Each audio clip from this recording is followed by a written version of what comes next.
الخير، ازيكم؟ حلقة جديدة من برنامج اجتماعيات. النهاردة عايز اكلمكم عن النكد. الستات هي اللي نكدية ولا الرجالة هي اللي نكدية؟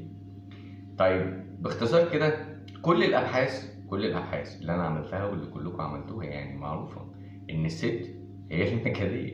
احنا عمرنا ما كنا نكديين خالص. الراجل كائن ظريف، كائن بريء، مستحيل يكون راجل نكدي. يعني دي حاجة استثناء مش قاعدة. القاعدة ان الراجل مرح، الراجل مبسوط، الراجل بيحب الحياة، الراجل بيحب كل الناس اللي موجودة حواليه. اما الست، يا ساتر يا رب، مالك ماليش، مالك ماليش، مالك. ما اصل انت لو مهتم كنت عرفت لوحدك. طب وفيها ايه لو نطقتي؟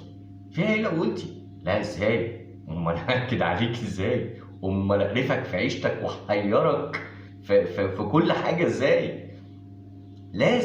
لازم ابين ان انا موجوده اذا انا نكديه اذا انا موجوده. ده قاعده معروفه. يعني انت مستحيل ان انت تقول للراجل ما ينفعش. هي الست جميله كده، هي شايفه ان هي جميله وطول ما هي نكديه. طبعا في ستات مرحه جدا ومحترمه جدا ولذيذه جدا، بس ده الاستثناء مش القاعده اجرك الله. يعني صعب. فكل الابحاث بتقول كده، مش انا اللي بقول، يعني كلكم عارفين. طيب ايه السر ورا النكد ده؟ يعني ليه بقى؟ يعني انا مش فاهم ليه برضو. يعني انا نفسي حد يجاوبني، يقول لي ايه الفكره. يقول لك بقى ايه؟ في ناس ترد عليك بقى تقول لك ايه؟ تقول لك ما هي الست نكديه علشان النكد ده هو اساس الحب. يعني لو انا مش بحبك مش هنكد عليك، طول ما انا بحبك لازم انكد. طيب ما حضرتك ده كلام ماري منيب بقى، اللي هو الخناق، شطة الحب والجواز، والخناق ده مش عارف الملح والفلفل، والخناق ده مش عارف ايه، وانا مدوباهم اتنين، والكلام بقى الفاضي ده.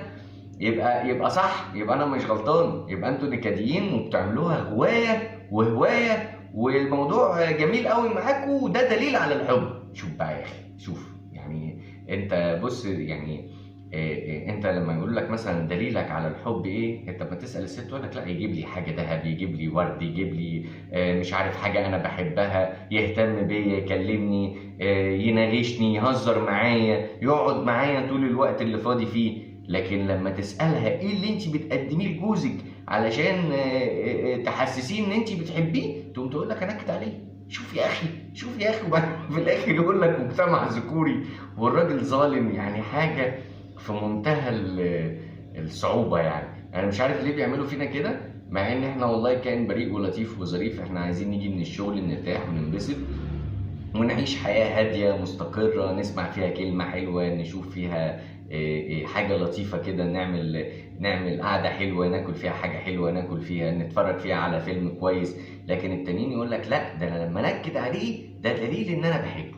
يعني ربنا يعدينا منها على خير ويرزقنا الجنة بقى. ما احنا هنعوض فين؟ يعني اكيد مش هنعوض في الجوازة التانية، هنعوض في الجنة ان شاء الله. يلا اشوفكم على خير وحلقة جديدة من اجتماعات.